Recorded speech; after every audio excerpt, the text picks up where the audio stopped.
અને હવે જોઈશું સમાચાર વિસ્તારથી।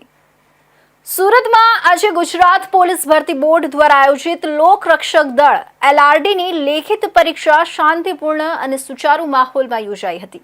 શહેરના વિવિધ વિસ્તારોમાં આવેલા કુલ 201 પરીક્ષા કેન્દ્રો પર 60,000થી વધુ ઉમેદવારોએ પરીક્ષા આપી હતી।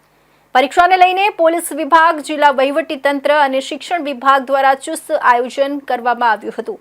તમામ ઉમેદવારોને કડક ચેકિંગ અને ઓળખ ચકાસણી બાદ જ પરીક્ષા કેન્દ્રમાં પ્રવેશ આપવામાં આવ્યો હતો। જિલ્લા કલેક્ટર તેજસ પરમાર સહિતના અધિકારીઓએ વિવિધ કેન્દ્રોની મુલાકાત લઈ વ્યવસ્થાની સમીક્ષા કરી હતી।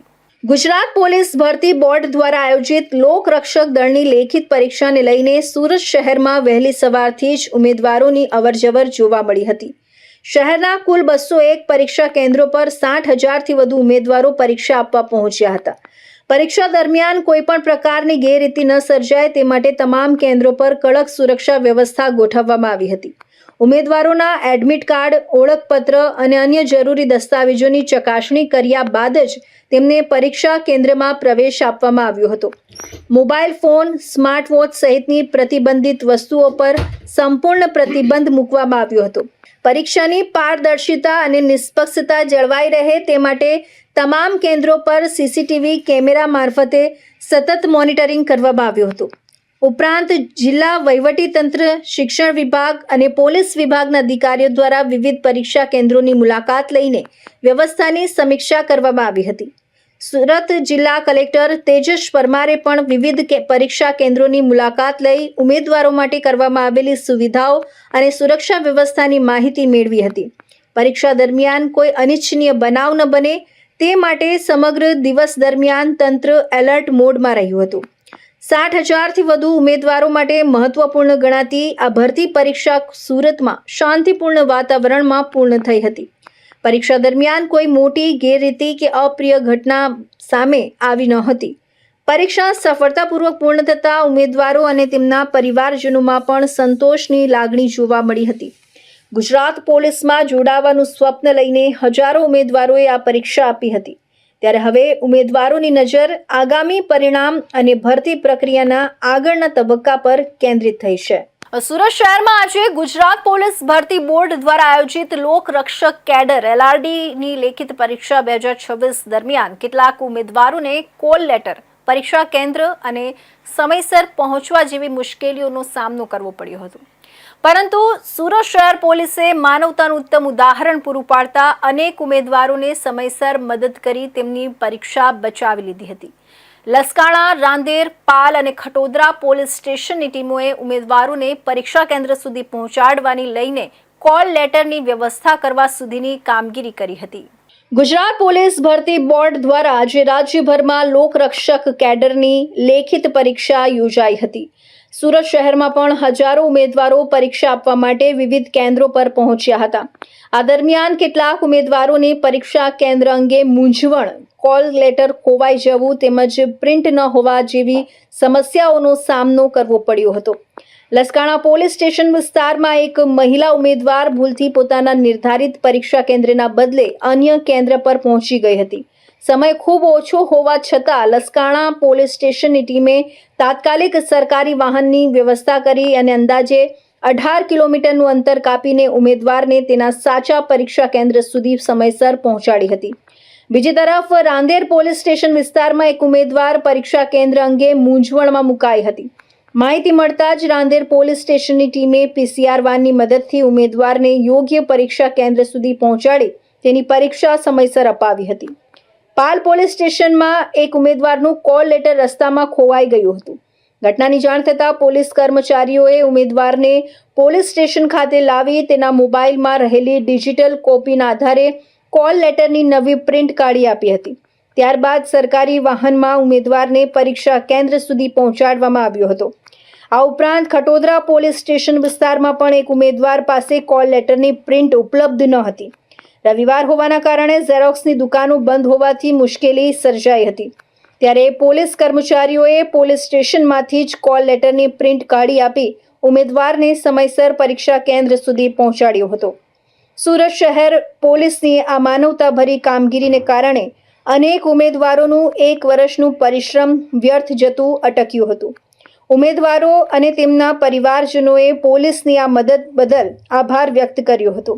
સામાન્ય રીતે કાયદો અને વ્યવસ્થાની જવાબદારી નિભાવતી પોલીસ આજે વિદ્યાર્થીઓ માટે મદદગાર બની માનવતાનું ઉત્તમ ઉદાહરણ પૂરું પાડ્યું હતું. સુરતના વેડ રોડ વિસ્તારમાં આવેલા નાસિરનગર ડિમોલિશન મામલે હજુ પણ અનેક સવાલો યથાવત છે. ડિમોલિશનની કાર્યવાહીને 2 અઠવાડિયાથી વધુ સમય વીતી ગયો હોવા છતાં સુરત મહાનગરપાલિકાના જવાબદાર અધિકારીઓ હજુ સુધી સમગ્ર મામલે ખુલ્લેઆમ સ્પષ્ટતા કરતા જોવા મળ્યા નથી.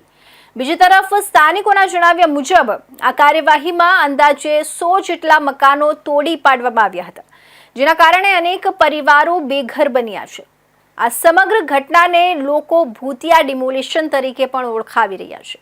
ત્યારે હવે ભાજપના માઇનોરિટી સેલના મંત્રી ઝાકીર શાહ મીડિયા સમક્ષ આવ્યા છે અને બિલ્ડર તથા લેન્ડ માફિયાની સંડોવણીના આક્ષેપોને નકારી કાઢ્યા છે. નાસિરનગર ડિમોલિશન બાદથી અસરગ્રસ્ત પરિવારોની મુશ્કેલીઓ યથાવત જોવા મળી રહી છે. સ્થાનિકોના જણાવ્યા અનુસાર અંદાજે 100 જેટલા મકાનો જમીનદોસ્ત કરવામાં આવ્યા હતા, જેના કારણે વર્ષોથી અહીં વસવાટ કરતા પરિવારો પળવારમાં પોતાના આશિયાનાથી વંચિત થઈ ગયા હતા.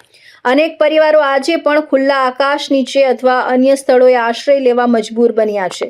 ડિમોલિશન બાદ સૌથી મોટો પ્રશ્ન એ ઊભો થયો હતો કે આખરે આ કાર્યવાહી માટે જવાબદાર કોણ હશે? કારણ કે કાર્યવાહી પૂર્ણ થયા બાદ કોઈ અધિકારી ખુલ્લેઆમ મીડિયા સમક્ષ આવીને સમગ્ર ઘટનાક્રમ અંગે સ્પષ્ટતા કરતો જોવા મળ્યો નથી, જેના કારણે સ્થાનિકોમાં અનેક પ્રકારની અટકણો અને ચર્ચાઓ શરૂ થઈ હતી. લોકોમાં તો આ ઘટનાને ભૂતિયા ડિમોલિશન તરીકે પણ ઓળખ આપવામાં આવી રહી છે, કારણ કે કાર્યવાહી થઈ ગઈ પરંતુ તેની પાછળનું સ્પષ્ટ કારણ હજુ સુધી જાહેર કરવામાં આવ્યું નથી. આ દરમિયાન ભાજપના માઇનોરિટી સેલના મંત્રી ઝાકીર શાહ મીડિયા સમક્ષ આવ્યા હતા.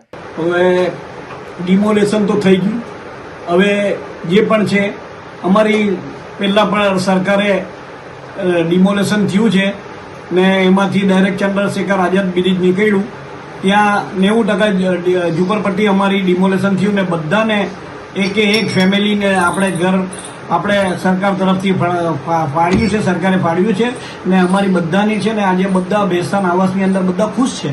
તો હવે આ લોકોને કઈ રીતે મદદ કરવામાં આવશે? હવે આપણે આ 90% ઝુંપડપટ્ટીને ડાયરેક્ટ ફાળવી આપ્યું સરકારે. અમારી એક જ રજૂઆત છે મહાનગરપાલિકાથી કે આ 10% ગરીબ વસ્તી છે એ લોકોને પણ મકાન ફાળવી આપે એવી અમારી સરકારથી ઉમ્મીદ છે અમારી. તમે અત્યાર સુધીમાં કોઈ માંગ કરી છે ખરી? હવે અમે માંગ કરવાના જ હતા, પણ આમાં છે ને કે બહારવાળા લોકો આ પ્રજાને, ગરીબ પ્રજા ને ડાયરેક્ટ ગેરમાર્ગ દોરવામાં આવે, ખોટી રીતના એ લોકોને ડાયરેક્ટ સોશિયલ મીડિયામાં વિડીયો મોકલવામાં અને મારા વિરુદ્ધમાં પણ કર્યું, એટલે મારું મન થયું નહીં. એટલે હું પહેલા દિવસે ગયો, બીજે દિવસે મારું જ્યારે સાંભળ્યું એટલે મારું મન થયું નહીં, એટલે હું નહીં ગયો રજૂઆત કરવા. ઝાકીરભાઈ, શું કીધું ડિમોલેશન ભૂતિયા ડિમોલેશન છે? ખોટી વાત છે, બિલકુલ. કઈ રીતના ખોટી વાત છે? ખોટી વાત એટલે છે કે ભાઈ કોર્પોરેશનનું જે પણ રોડ હતું, આપણે ને કોર્પોરેશન જે એમનું રોડ હતું જ્યારે 1980થી ડાયરેક્ટ આપણે આ રોડ છે ત્યાંથી ઠરાવ થયેલો છે 1980થી ને અત્યારથી અમે વર્ષોથી રહેતા આવ્યા છે અને અમે સરકારે અત્યાર સુધી અમને બહુ સારી રીતના સુવિધા પણ આપી, રોડ, રસ્તા, લાઇટ, બધી દરેક વસ્તુની સુવિધા આપી છે. હવે સરકારને એવું થયું કે ટ્રાફિક વધારે થાય છે ને અહીંથી ડિમોલેશન કરવાનું, રોડ રસ્તા કાઢવાના, તો સરકારે ડાયરેક્ટ અહીંથી રોડ રસ્તા કાઢી. હવે સરકારથી એક જ ઉમ્મીદ છે કે બધાને તમે રૂમ ફાળવી આવ્યા, આ અમારી ગરીબ બસ્તી જે બાકી છે એ લોકોને પણ ડાયરેક્ટ તમે ફાળવી આપો, એટલી સરકારથી નમ્ર વિનંતી છે. સુરત શહેરમાં માનવતા, સેવા અને સામાજિક પરિવર્તનના મૂલ્યોને બિરદાવતો 20મો સંતોકબા માનવ રત્ન એવોર્ડ 2026 સમારોહ ભવ્ય રીતે યોજાયો હતો. અડાજણ સ્થિત સંજીવ કુમાર ઓડિટોરિયમ ખાતે યોજાયેલા પ્રતિષ્ઠિત સમારોહમાં રાજ્યસભાના ઉપસભાપતિ હરિવંશ નારાયણ સિંહ, નાયબ મુખ્યમંત્રી હર્ષ સંઘવી સહિત અનેક મહાનુભાવો ઉપસ્થિત રહ્યા હતા. સમાજમાં અસાધારણ યોગદાન આપનારી વિભૂતિઓને એવોર્ડથી સન્માનિત કરવામાં આવી હતી. શ્રી રામકૃષ્ણ એક્સપોર્ટ્સના સેવાકીય સંસ્થાન શ્રી રામકૃષ્ણ નોલેજ ફાઉન્ડેશન દ્વારા આયોજિત સંતોકબા માનવ રત્ન એવોર્ડ 2026 સમારોહ આ વર્ષે વિશેષ આકર્ષણનું કેન્દ્ર બન્યો હતો. છેલ્લા 20 વર્ષથી સેવા, સંવેદના અને માનવ કલ્યાણ માટે જીવન સમર્પિત કરનારા મહાનુભાવોને સન્માનિત કરવાની પરંપરા આ એવોર્ડ દ્વારા જાળવી રાખવામાં આવી છે. આ વર્ષે જાણીતા નેત્ર ચિકિત્સક અને એલવી પ્રસાદ આઈ ઇન્સ્ટિટ્યૂટના સ્થાપક પદ્મશ્રી ડોક્ટર ગુલ્લાપલ્લી એન રાવ તેમજ સામાજિક વિકાસ ક્ષેત્રે નોંધપાત્ર યોગદાન આપનાર પદ્મશ્રી રીમા નાણાવટીને સંતોકબા માનવ રત્ન એવોર્ડથી સન્માનિત કરવામાં આવ્યા હતા. સમારોહમાં પ્રથમ વખત સોશિયલ એન્ટરપ્રિન્યોર એવોર્ડ શ્રેણીની શરૂઆત કરવામાં આવી હતી.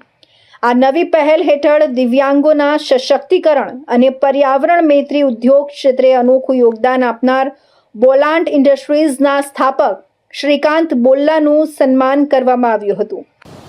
पिछले 20 वर्षों से 2 दशक से आदरणीय गोविंद भाई काका जी की पहल पर और संतोकबा ह्यूमैनिटेरियन अवार्ड जैसे प्रयास जो SRK फाउंडेशन द्वारा चलाया जा रहा है उसके लिए हम सबको उन्हें धन्यवाद देना चाहिए, पूरे परिवार को धन्यवाद देना चाहिए.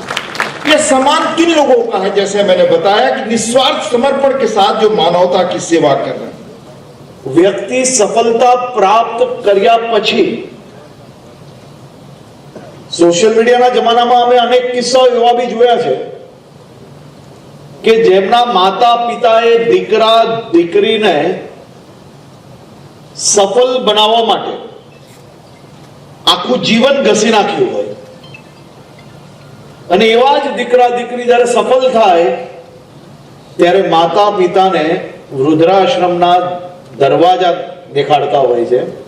અને એક તરફ તમને જ્યારે જ્યારે મળીએ આ એવોર્ડના દિવસે ખાલી સ્ટેજ પર અહીંયા માઇક હોય ને ત્યારે તમે તમારા બા માટેનું વર્ણન કર્યું છે એવું નથી, પણ આજ તક મારો પોતાનો અનુભવ છે કે એમની જોડે જ્યારે જ્યારે મળવાનું થાય અને જો સમાજ જીવનની વાત થાય તો ગોવિંદ કાકાએ સંતોકબાને હંમેશા યાદ કર્યા જ હોય છે. રાજ્યસભા સાંસદ ગોવિંદ ઢોળકિયાએ માતા સંતોકબાના જીવન મૂલ્યોને યાદ કરતા જણાવ્યું હતું કે માતાના પ્રેમ, કરુણા અને સંસ્કારોના પાયા પર આ એવોર્ડની સ્થાપના કરવામાં આવી છે. છેલ્લા 20 વર્ષથી આ એવોર્ડ દેશભરના એવા ચેન્જ મેકર્સને ઓળખ અને સન્માન આપી રહ્યો છે જેમણે સમાજના કલ્યાણ માટે પોતાનું જીવન સમર્પિત કર્યું છે.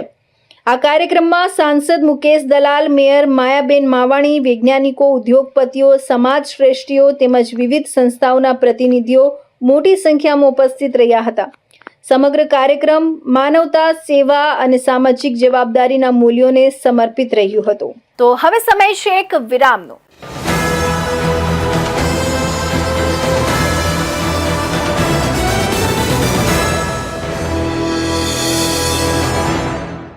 મુદ્દાઓ છે દેશના,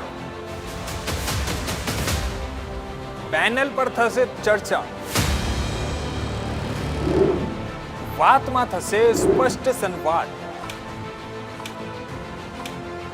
અમે લાવીએ છીએ તમારા પ્રશ્નોને મંચ પર.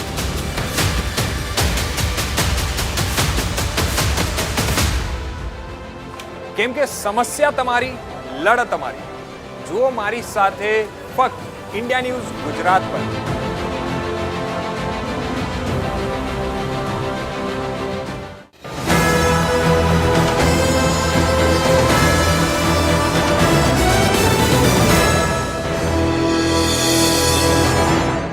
વિરામ બાદ ફરી આપ સૌનું સ્વાગત છે. સુરત શહેરમાં છેલ્લા કેટલાક સમયથી હત્યા, લૂંટ, મારામારી અને ફાયરિંગ જેવી ગંભીર ગુનાખોરીની ઘટનાઓમાં વધારો જોવા મળી રહ્યો છે. ત્યારે અસામાજિક તત્વો સામે કડક કાર્યવાહી કરીને શહેરમાં કાયદો અને વ્યવસ્થાની સ્થિતિ વધુ મજબૂત બનાવવા સુરત શહેર પોલીસે વિશેષ અભિયાન હાથ ધર્યું છે. સુરત શહેર એસઓજી દ્વારા ઓપરેશન રેમ્બો 2 અંતર્ગત શહેરના વિવિધ ગુનાગ્રસ્ત અને સંવેદનશીલ વિસ્તારોમાં કોમ્બિંગ અને સરપ્રાઇઝ ચેકિંગ હાથ ધરવામાં આવ્યું હતું. આ કાર્યવાહી દરમિયાન ઘાતક હથિયારો સાથે ફરતા 45 ઇસમો સહિત કુલ 52 આરોપીઓને ઝડપી પાડી તેમની સામે કાયદેસરની કાર્યવાહી કરવામાં આવી છે. સુરત શહેર પોલીસ કમિશનર અનુપમસિંહ ગેહલોતના માર્ગદર્શન હેઠળ એસઓજી દ્વારા ઓપરેશન રેમ્બો 2નું આયોજન કરવામાં આવ્યું હતું. શહેરમાં બનતા અનેક ગંભીર ગુનાઓમાં ચપ્પુ, રેમ્બો, છરા, ખંજર, ગુપ્તી અને અન્ય ઘાતક હથિયારોનો ઉપયોગ થતો હોવાની બાબત પોલીસના ધ્યાને આવી હતી, જેના કારણે સામાન્ય નાગરિકોમાં ભયનો માહોલ સર્જાઈ રહ્યો હતો. આ સ્થિતિને નિયંત્રણમાં લેવા અને અસામાજિક તત્વો સામે કડક સંદેશ આપવા માટે એસઓજીને વિશેષ અભિયાન ચલાવવાની જવાબદારી સોંપવામાં આવી હતી. એસઓજીના નાયબ પોલીસ કમિશનર રાજદીપસિંહ નકુમ અને પીઆઈ AS સોનારાના માર્ગદર્શન હેઠળ શહેરના ગુનાગ્રસ્ત વિસ્તારોનો અભ્યાસ કરવામાં આવ્યો હતો. તાજેતરમાં જ્યાં હત્યા, મારામારી, લૂંટ અને અન્ય ગંભીર ગુનાઓ નોંધાયા હતા તે વિસ્તારોની માહિતી એકત્રિત કરી તેના આધારે કાર્યવાહીનું આયોજન કરવામાં આવ્યું હતું. લીંબાદ, વેસુ, અડાજણ, અશ્વિનીકુમાર, વરાછા, લાલગેટ, ચોક બજાર, અઠવા, રાંદેર, ખટોદરા, મહિદરપુરા, સલાબતપુરા અને સિંગણપોર સહિતના વિસ્તારોમાં પોલીસની ટીમોએ એક સાથે કોમ્બિંગ ઓપરેશન શરૂ કર્યું હતું. જાહેર રસ્તાઓ, બગીચાઓ, ખુલ્લા મેદાનો અને શંકાસ્પદ સ્થળોએ સઘન ચેકિંગ હાથ ધરવામાં આવ્યું હતું. આ દરમિયાન ચપ્પુ, રેમ્બો, છરો, ખંજર, ગુપ્તી અને અન્ય ઘાતક હથિયારો સાથે ફરતા કુલ 45 ઇસમોને ઝડપી પાડવામાં આવ્યા હતા. પોલીસ કમિશનરના હથિયારબંધીના જાહેરનામાનું ઉલ્લંઘન કરવા બદલ તેમની સામે કાયદેસરની કાર્યવાહી કરવામાં આવી છે. ઓપરેશન દરમિયાન તડીપારના હુકમનો ભંગ કરતા 4 ઇસમો અને વિવિધ ગુનાઓમાં વોન્ટેડ 3 આરોપીઓ પણ પોલીસના જાળમાં ફસાયા હતા. આમ કુલ 52 આરોપીઓ સામે કાર્યવાહી કરવામાં આવી છે. પકડાયેલા કેટલાક આરોપીઓનો ગુનાહિત ઇતિહાસ પણ સામે આવ્યો છે. તેઓ અગાઉ half murder, firing, mobile snatching, લૂંટ, ચોરી, મારામારી, ડ્રગ્સ અને હથિયાર સંબંધિત ગુનાઓમાં સંડોવાયેલા હોવાનું જાણવા મળ્યું છે. એક આરોપી NDPS કેસમાં વોન્ટેડ હતો, જ્યારે 2 આરોપીઓ ગૌવંશના માંસની હેરાફેરીના ગુનામાં ફરાર હોવાનું બહાર આવ્યું છે. ઓપરેશન રેમ્બો 2 અંતર્ગત એસઓજીએ ગઈકાલે રાત્રે ખંજર, ગુપ્તી, રેમ્બો છરી, ચપ્પુ જેવા ઘાતક હથિયારો સાથે જે ફરતા હતા એવા 45 ઇસમોને ઝડપી પાડ્યા છે.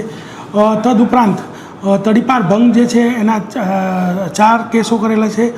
નાસ્તા ફરતા 3 આરોપી મળી આવ્યા છે. એમ ટોટલ 52 જે આરોપીઓ છે એને ઝડપી પાડ્યા છે. આ 52 આરોપીની અંદર તમામ પોલીસ સ્ટેશનની અંદરથી રાંદેર, લાલગેટ, અઠવા, વેસુ, વરાછા, અશ્વિનીકુમાર એમ અલગ અલગ પોલીસ સ્ટેશનોમાંથી એને ઝડપવામાં આવે છે.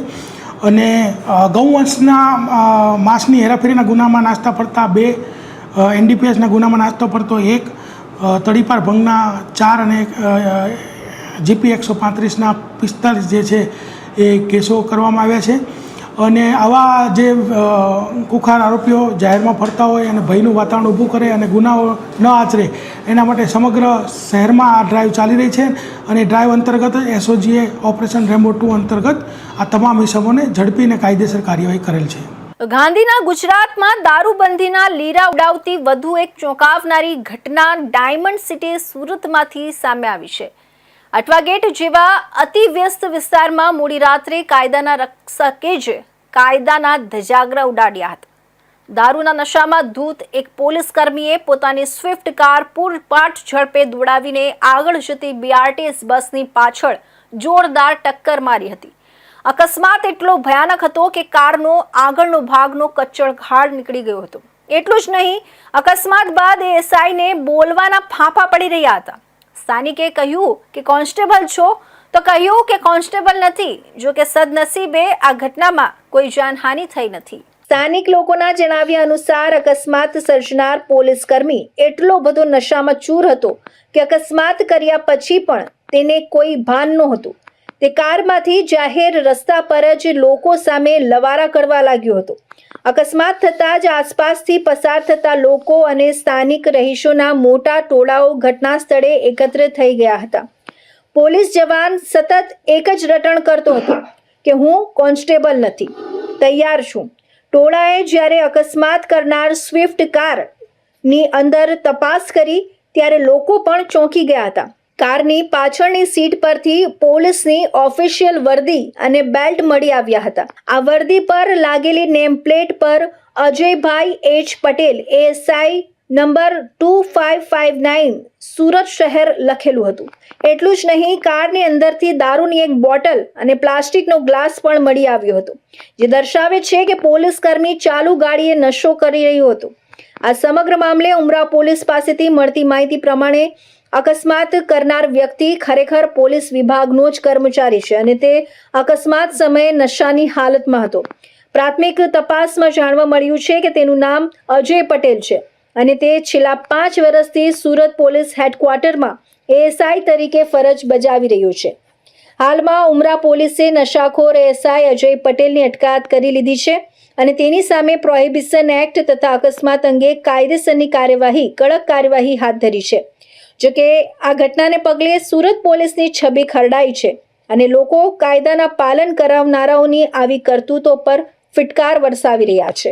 સુરતના ડિંડોલી વિસ્તારમાં આવેલી અનુપમ સર્જિકલ હોસ્પિટલમાં પિત્તાશયની પથરીના ઓપરેશન બાદ દર્દીના મોતને લઈને ભારે વિવાદ સર્જાયો છે.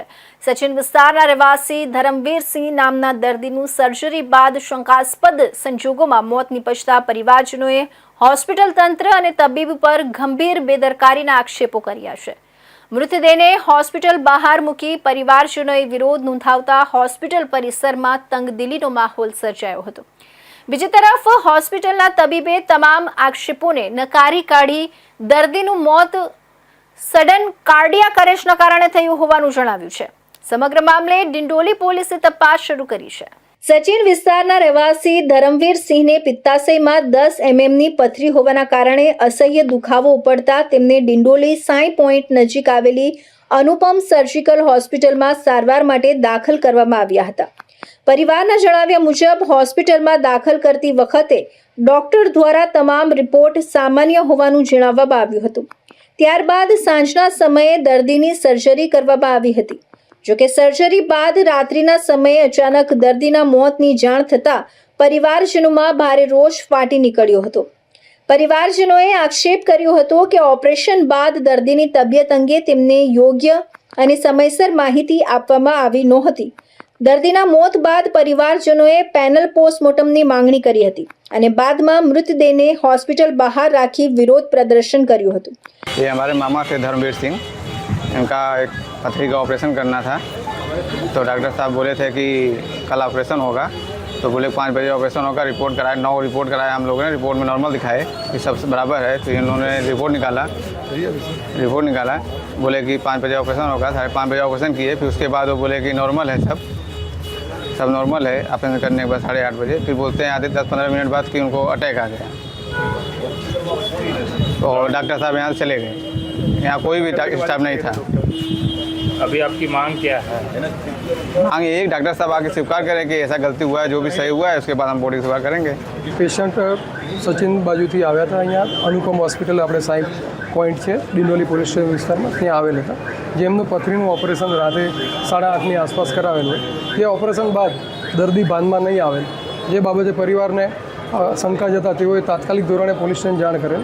જે બાબતે અમોએ ફોરેન્સિક પીએમ કરાવેલ, પેનલથી પીએમ કરાવેલ અને પીએમ બાદ ડેડ બોડીને આજ રોજ દર્દીના સગાવાલા અનુપમ હોસ્પિટલ લાવેલ, જેઓને ડૉક્ટરના ઓપરેશનથી અસંતોષ હોય, જે બાબતે અહીંયા ડેડ બોડી લાવેલ હોય, જેમને તાત્કાલિક ધોરણે બંને પક્ષોને સમજાવેલ અને આગળની કાર્યવાહી પીએમ રિપોર્ટ આવ્યા બાદ કરવામાં આવશે એવું સમજાવી જવા દીધું. મારું નામ ડૉક્ટર શૈલેષ એન પટેલ, કઈ હોસ્પિટલ જનરલ સર્જન. કઈ હોસ્પિટલ છે, કયું પેશન્ટ આવ્યું, શું નામ છે અને શું બનાવ? આપણે હોસ્પિટલ છે અનુપમ સર્જિકલ હોસ્પિટલ ડિંડોલી. હવે પેશન્ટને પિત્તની થેલીમાં પથરી હતી, એના કારણે તકલીફ હતી ને સોજો ખાસો એવો હતો. એટલે એમાં કેવું કે એકદમ પિત્તની થેલીની જે નળી કહેવાય ને, ગળું, ત્યાં આવીને પથરી ફસાઈ ગયેલી. એટલે પિત્તની થેલી સડી જાય, ઘણીવાર ગંદી થઈ જાય ને ફાટી જાય એવું થાય. એટલે ખાસી ગંદી તો થઈ ગઈ હતી રિપોર્ટ પ્રમાણે, એટલે આપણે એમને સર્જરીની સલાહ આપેલી. પછી રિપોર્ટ બધું કર્યું, ECG કર્યું, બધું સારું હતું વ્યવસ્થિત, બરાબર. એટલે આપણે એમને ઓપરેશનનું સમજાવ્યું, સાંજે ઓપરેશનમાં લીધા હતા. અને જ્યારે ઓપરેશન ચાલુ કર્યું, દૂરબીનથી જ ચાલુ કર્યું, પણ અંદર ખાસું ગંદુ હતું, એમ સોજો બહુ હતો અને ખાસું ગંદુ ને એવું બધું થઈ ગયેલું. એટલે આપણે ટ્રાય કરી કે ભાઈ ચલો દૂરબીનથી થઈ જાય એવી કોશિશ કરીએ. એટલે ચાલુ કરી ઓપરેશન ને એવું બધું. પેશન્ટ એકદમ સ્ટેબલ ને વ્યવસ્થિત જ હતું. એમને બેભાન બી કરેલા, બેભાનવાળા ડૉક્ટરને બધું જ હતું. પછી ચાલુ કર્યા પછી 2-3 વાર રિલેટિવને અંદર બોલાવીને બતાવી બી કે જો હું દૂરબીનથી જ કોશિશ કરું છું એક આપણા સાહેબ જે છે જનરલ મિત્ર એમના ઓળખીતા જ છે, એટલે જનરલી કેવું છે કે બહુ ગંદુ હોય ને તો ચીરો મારવો પડે બહુ મોટો પેટું કંઈક, પણ મેં કીધું કંઈ નહીં આપણે મહેનત કરીએ, એટલે સર્જરી લગભગ 2.5-3 કલાક કે એવી તો કંઈક ચાલી અને પરફેક્ટ. છેલ્લે બી રિલેટિવને બોલાવીને બતાવી જો હવે 90% દૂરબીનથી સક્સેસફુલી સર્જરી થઈ ગઈ છે, કોઈ કોમ્પ્લિકેશન નથી. એટલે સર્જરી વર્જરી બધું કરી દીધું, સ્ટેબલ હતું. બહાર આવીને એમને પિત્તની થેલીની બતાવી દીધી, ખાસી ગંદી હતી, પથરી બી બતાવી દીધી કે ભાઈ જો આટલી ગંદી છે, ગળામાં ફસાયેલી, કાઢીને એમને બતાવી બી. એ હેપી બી હતા કે ખુશ છે, વ્યવસ્થિત છે. પેશન્ટ બી સ્ટેબલ જ હતું અંદર. પછી એના પછી મેં બીજા 2-3 પેશન્ટ બી જોયા અને પછી મારે ત્યાં બીજી બ્રાન્ચમાં સર્જરીમાં બી પેશન્ટ બી લેવાનું હતું, એટલે અહીંયા મેન બેભાનમાંથી બહાર લાવવાનું બધું કરવાનું, બેભાનવાળા ડૉક્ટર હોય છે એટલે હાજર જ હતા અને સ્ટાફ ને બધા જ હતા. એટલે પછી મેં જો પાછો ઓપરેશનમાં જઈને જોયું, મેં કીધું સ્ટેબલ છે ને, સારું છે ને, બહાર આવી ગયું. આવી કે વેન્ટીમાંથી થોડું બહાર બી આવી ગયું છે, શ્વાસોશ્વાસની ક્રિયા બી વ્યવસ્થિત છે ને સારું છે, હું ઓબ્ઝર્વ કરું છું. અને પછી મેં તો સારું, તો પછી હું નીકળું છું, ત્યાં સર્જરી લેવાઈ ગઈ છે. એટલે હું અરાઉન્ડ 8:30 થી 8:45 વચ્ચે અરાઉન્ડ નીકળ્યો છે અહીંયાથી બધું પતાવીને વ્યવસ્થિત. ત્યાં પેશન્ટ બેભાન થઈ ગયું એટલે ત્યાં જઈને સર્જરી કરવા દે. પછી બધું વ્યવસ્થિત થઈ ગયું અને પતી ગયું. અને પછી 9:47 મને ફોન આવ્યો કે સાહેબ પેશન્ટ જાગી ગયું, એકદમ બેસી બી ગયું, ફાઇટ બી કરી, અમે 2-3 જણાએ પકડ્યું. પછી સડનલી પેશન્ટને સડન કાર્ડિયક અરેસ્ટ આવ્યો એમ. એટલે અમે સડન કાર્ડિયક અરેસ્ટ આવ્યો એટલે સડનલી બેભાન થયું, એટલે અમે બધી કોશિશ તો કરી એવું કીધું એણે કે કોશિશ કરી પણ પેશન્ટ પછી રિવાઇવ ના થયું. એટલે સડન કાર્ડિયક અરેસ્ટમાં પેશન્ટને તકલીફ પડી, બીજું કંઈ હતું. પરિવારનો અત્યારે આક્ષેપ છે કે ડોક્ટરની બેદરકારીના કારણે આ ઘટના બની છે. એટલે આમાં કેવું છે કે કોઈ બી વ્યક્તિને કંઈ બી થાય એટલે કોઈ બી રિલેટિવને એને એવું લાગે કે એ છે, પણ છતાં બી એમની સાથે 2 રિલેટિવ હતા, એમનેથી તમે પૂછી શકો કે અંદર બોલાવીને સાહેબે ઓપરેશન બી બતાવ્યું, સ્ટેબલ બી કીધું, બધું એમને પિત્તની થેલી બી બતાવી, પથરી બી કાઢીને બતાવી, પણ વ્યવસ્થિત બતાવ્યું છે. પણ હવે કેવું આક્ષેપ તો લાગવાના એમ એઝ અ હોસ્પિટલ હોય તો. બાકી આપણે પેશન્ટ સારું જ કરવું છે, પેશન્ટને દર્દીને સારા કરીને જ એ જાય તો આપણી પાસે 5 પેશન્ટ આવે. અને આપણે હોસ્પિટલ એના માટે જ બનાવી છે કે પેશન્ટ દર્દી સારું થઈને આપણી પાસેથી જવું જોઈએ, વ્યવસ્થિત થઈને જવું જોઈએ. આપણો એક જ નિયમ છે, 6 મહિના ખોલે લગભગ ઘણા 100 ઓપરેશન મારી પાસે થઈ ગયા હશે. બધા જ દર્દી એકદમ ખુશ છે અને એકદમ હેપી છે. કોઈ બનાવ આજ સુધી બન્યો નથી. તો આ હતા ઇન્ડિયા ન્યૂઝ ગુજરાતના ખાસ બુલેટિન, આપણું સુરતના મહત્વના સમાચાર. નવા સમાચાર સાથે ફરી મળીશું, ત્યાં સુધી જોતા રહેજો ઇન્ડિયા ન્યૂઝ ગુજરાત.